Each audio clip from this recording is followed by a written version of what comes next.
Alright guys, it's finally here. I've been waiting a little while for this to arrive now, but it's here now. I can finally unbox it, review it, give my first thoughts, first impressions, and say how I feel about the product.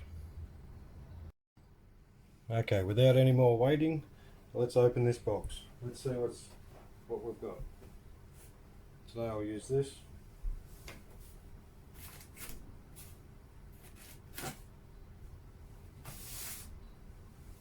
It's my first time unboxing. I've not seen this vehicle yet.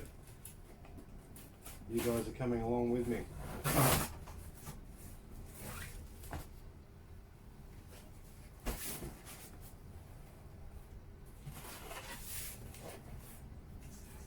Okay, what do we got in the box? Basic delivery receipt.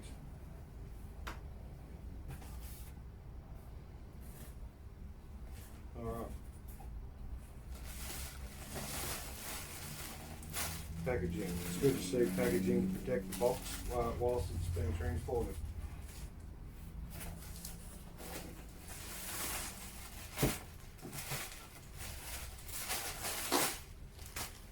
Get away with those. Don't need those. Alright, here it is, guys. What I've bought is the HPI Maverick Quantum XT Flux. It's a 110 scale brushless electric truggy. 3S capable, speeds probably maybe up to the 40 to 50 k's an hour under 3S. Alright, let's go.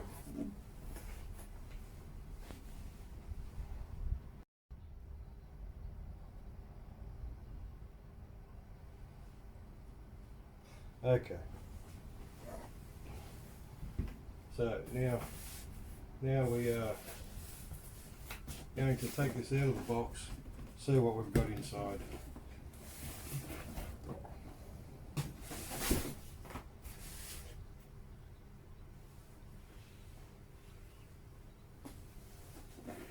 Weighs approximately 5 kilos. Factory sealed. Always like to see factory sealed sticker tags in the right places to know that it hadn't been reopened after it was released from the factory. Anyway, we'll use this once again. Cut those seals.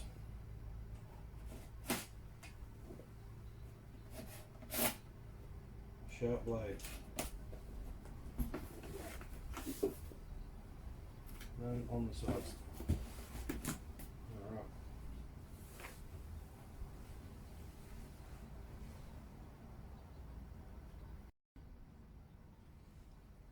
Okay, so we'll quickly go over some of the specs that are printed on the box to see what it's saying straight out of the box capable of. So firstly we've got 110 scale, it's 4-wheel drive, water resistant. It's got a pre-painted body shell which I think looks pretty good. I like the style of it. It's in the truggy form. I've always liked truggy body styles. They have always looked a little bit sleeker to regular buggy and monster truck. So we've got it's ready to run straight out the box. Basically you add your own battery. I don't believe it comes with a battery, so you provide your own battery and batteries for the controller as well. Brushless power, off-road capable obviously, so 2.4 gigahertz radio is included. If it doesn't perform well, I'll just switch over to my own controller later on, which is multi-programmable for multiple cars. Okay, so yeah, that's basically it. Looks pretty good, reasonably cheap. Australian money, I paid $270 for this. Was about the 320 mark in Australian currency at the time of purchase. Okay, overall I think it just looks pretty good for the money. I don't plan on doing massive big jumps with it. I'll upgrade some things as I go. and make some basic improvements just to try and increase the strength of it. Other basic things, I like the tyres now and the rims, but I'll probably swap them out later on with something that's going to give me some better grip on some other different surfaces wherever I take it. But straight out of the box, it looks pretty good. I'm pretty happy with it. Let's hope it's all together and not in pieces when I take it out of the box. So here we go. Put over there. Yeah, looks good. Straight out the box. I like the style of that. Would look good on the track. Would look good having a bash with your mates and their cars as well. So I believe I may have to do some more cutting to get this actually out of this packaging. Let's see. We'll do the small bits first. Have a quick look at this. This appears to be the controller, which could be wired in.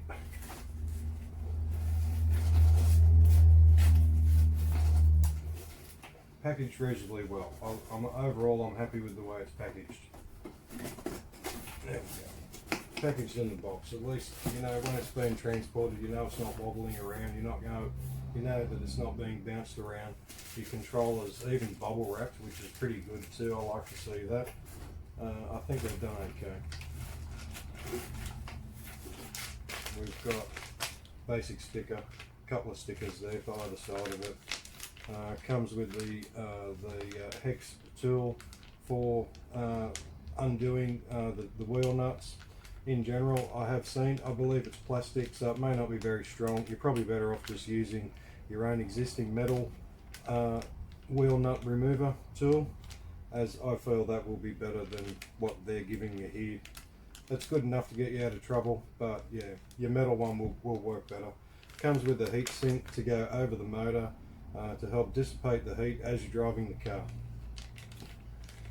Little black tube there for the antenna for the 2.4 gigs, as you want at least some of it showing out of the ESC receiver box.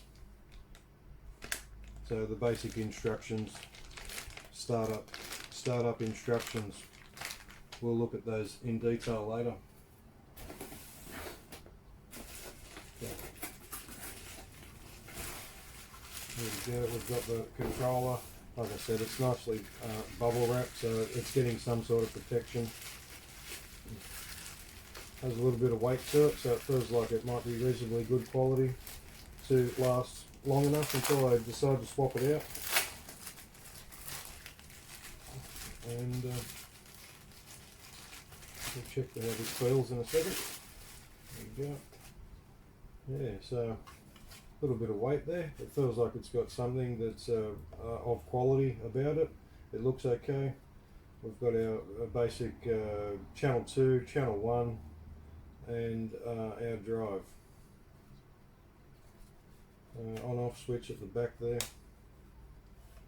Accelerator trigger. It actually feels alright. It feels pretty smooth. Yep.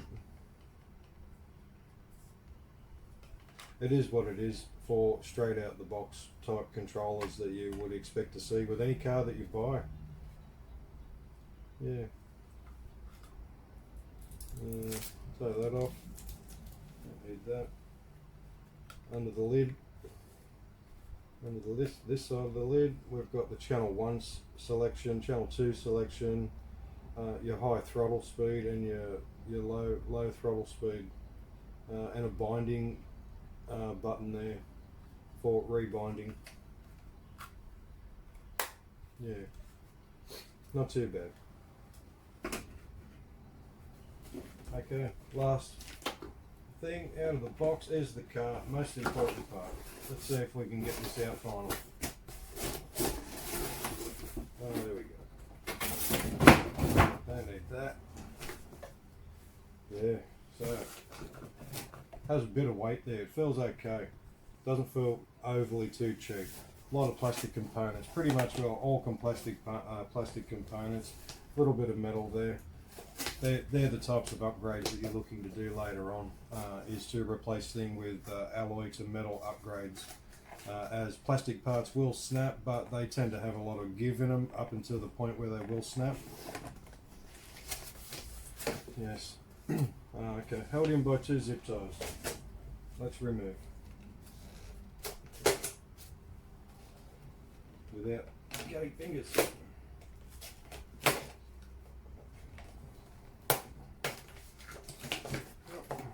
So one.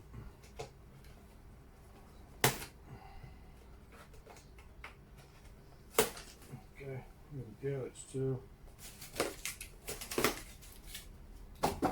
There. Straight off. Too easy. Packaged well, held onto that reasonably well, and I like to see that style of packaging throughout all the years that I've ever bought model hobby cars or anything that's of radio controlled. I like to see it fully fastened in the box. I know I'm banging on about that, but it is what it is. Yeah, so I like that. That looks good, guys. To me, that looks good. The tyres, they feel reasonably grippy actually. Yeah, I can see that there is some glue that's around the bead edge there, so they are actually glued in, which is obviously very important because they would just come flying off. Wouldn't take much for these to come off if they were not glued on. Yeah, so there it is, guys. The HPI Maverick Quantum Flux. It is brushless. We'll probably upgrade maybe later on, depends on how I like this car. I may upgrade to the Maverick Quantum Plus Flux, the other model, so it's a more current model than what this one is, but it is just a little bit dearer. But yeah, we'll see how we go with this, and yeah, we might upgrade to something a bit different later on. I like the body, the paintwork. It's just the speckle, splash type paintwork that's on there. That looks pretty good. Yeah, shell feels really good. I will use the drywall tape. I'll use the drywall tape on the underside of the shell, and I will either shoe glue that or use water silicone. Basically that will make the shell, that will help the shell to last about 10 times longer than it normally would if it didn't have anything at all.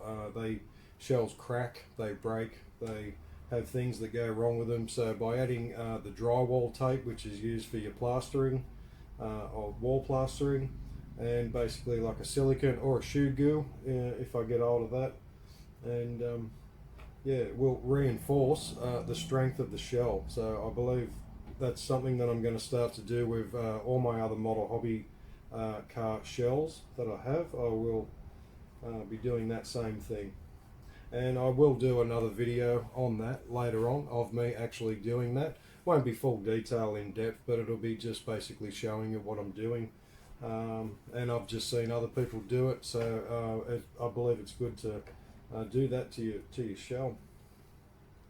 It's all about saving money in the long run. Model hobbies is not cheap in general. Can be a little bit pricey. So anything you can do to create extra life in your vehicle and the components of the vehicle, I feel that's you can't go wrong. That's a good thing to do. So straight out the box, the wheelie bar is mounted on. It doesn't actually need to be mounted on by the person. I've had a couple of other cars there. They give you a wheelie bar, but they want you to put it on. So yeah, that's not too bad. So wheelie bar obviously means has the power to get back up on that rear wheel and literally do the rear wheel driving on the rear wheel for however long you wish to hold the throttle down for. Yep, the green, black, silver color combination. That's kind of what drew me to that. I kind of liked that a bit better than the other color combos that are out there, which is like the blue orange. There may be another color out there as well. So yeah, so overall I'm pretty happy with that. Not sure what's going on with oil in the shocks, whether they need to be redone at a later date. We'll see how that goes. let's take the shell off and we'll have a quick look to see it, the running of the vehicle, what keeps the car going.